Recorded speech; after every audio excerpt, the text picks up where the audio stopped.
নিবন্ধন ফিরে পেতে বাংলাদেশ জামায়াত ইসলামীর আপিল পুনরুজ্জীবিত করার আবেদনের শুনানির জন্য ২১শে অক্টোবর ঠিক করেছে চেম্বার আদালত। রবিবার বিচারপতি মোহাম্মদ আশফাকুল ইসলাম এই আদেশ দেন। এর আগে এক রিট আবেদন নিষ্পত্তি করে ২০১৩ সালের ১ আগস্ট জামায়াত ইসলামী নিবন্ধন বাতিল ও অবৈধ ঘোষণা করে রায় দেয় হাইকোর্ট। এরপর ২০১৮ সালের ৭ই ডিসেম্বর নিবন্ধন বাতিল করে প্রজ্ঞাপন জারি করে নির্বাচন কমিশন। হাইকোর্টের রায়ের বিরুদ্ধে নিয়মিত আপিল করে জামায়াত।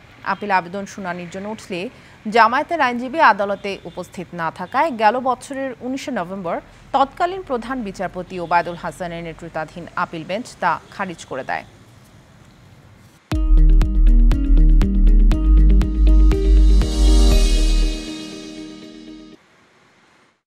প্রথমে আমরা এটি দাখিল করেছি যথাযথ নিয়ম মোতাবেক। পরবর্তীতে এটা চেম্বার জজে গিয়েছে।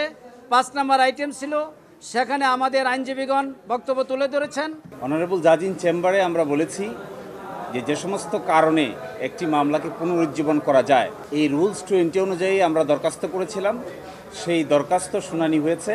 সেখানে ২১শে অক্টোবর পূর্ণাঙ্গ বেঞ্চে টুয়ার্ড স্টপ অগ্রাধিকারের ভিত্তিতে শুনানি হবে, এই মর্মে আদেশ পাস করেছে।